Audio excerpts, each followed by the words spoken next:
This is my first podcast, my first YouTube video, and my name is Markell. I have a PhD in educational psychology, and I also have a certification in thanatology, and I'll talk a little bit about what thanatology is in just a minute.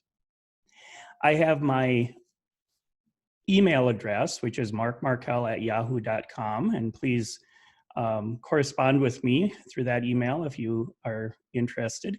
And I also have my website, which I'll show you later on in the presentation, markmarkell.com.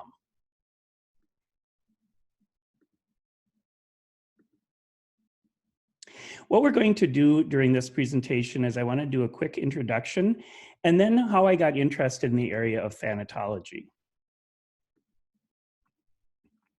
As an introduction, I'm a dad, I'm a spouse. And I want to say, as we go through these presentations and as we get started, I want to talk about feelings just a little bit, because this is something that oftentimes people get concerned about when they're talking about death and dying, grief and loss, and that is expression of feelings. And what I would do is I would encourage you to think about the following. One is that feelings are natural. Feelings are healthy. Feelings are to be embraced and not to be ignored or pushed away.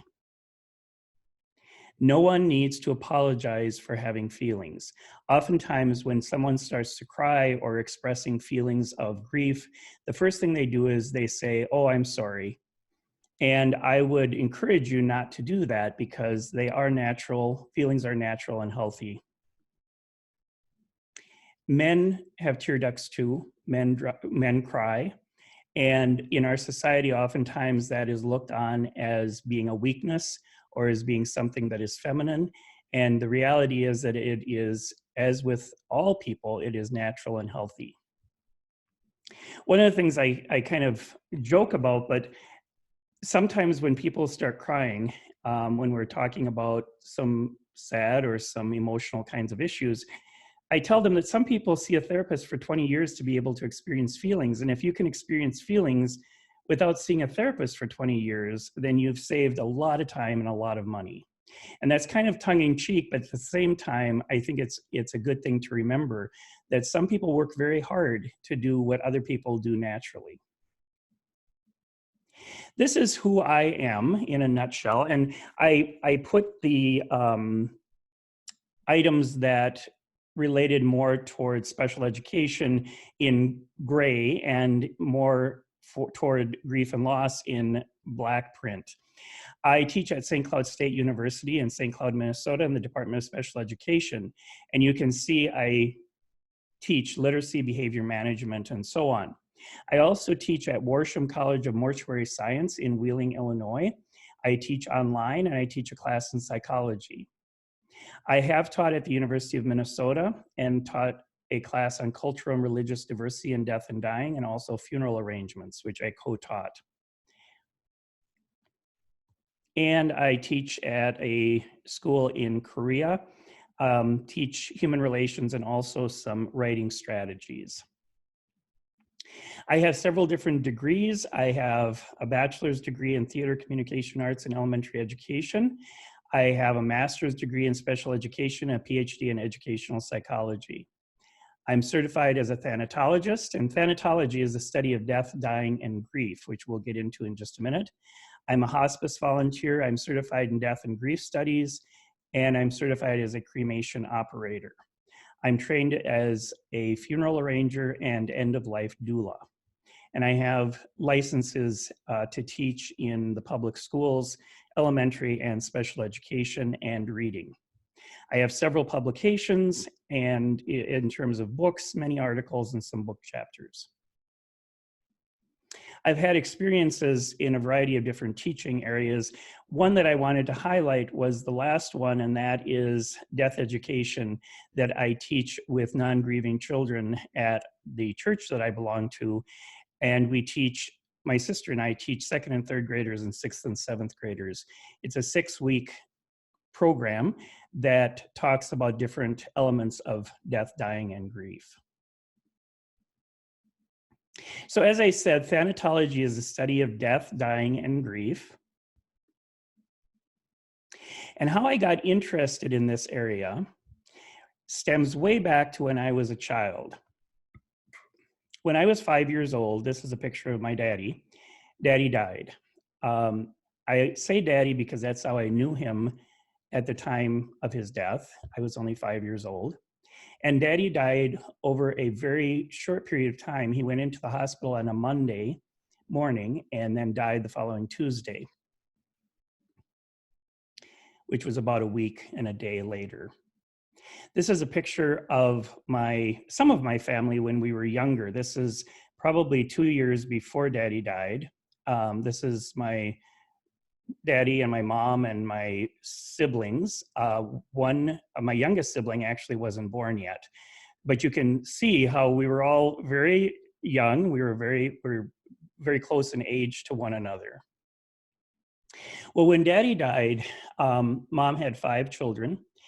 She went back to work right away, and she also continued on with schooling, so she became an office manager in the public schools. But I started kindergarten. Daddy died June 4th, and I started kindergarten in the fall. And I had major separation anxiety. Unfortunately, my kindergarten teacher didn't know how to deal with grieving children. And she yelled at me a lot, and she told me to grow up, and that if I was going to cry, I'd have to go home and be with the babies because babies cry and kindergartners don't. And I would go into the bathroom and cry because I knew that I couldn't get any support from my kindergarten teacher. And then she would yell at me when I came out because my eyes would be red and probably my cheeks would be wet. And she would yell at me not only for crying, but for trying to hide it. So kindergarten was a really difficult year. When I entered first grade, and I'm not going to go through every grade, but when I entered first grade, this was my first grade teacher. And I put this into kind of a drawing rather than a photo because I don't necessarily want her photo to be out and about without her knowing about it specifically. She was a second-year teacher, and I went into her classroom, and one of the first weeks of school, I was sitting at my desk crying. And she came over to me and she said, "Mark, I know you miss your dad a lot.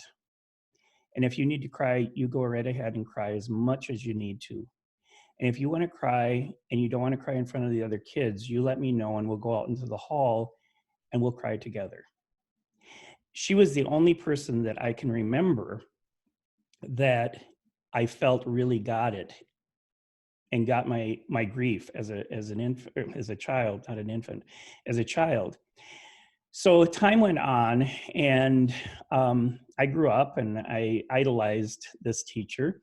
And about 6 years ago, I wrote to my elementary school and I asked if there was any way that they could find her, because I had always wanted to tell her how much she meant to me.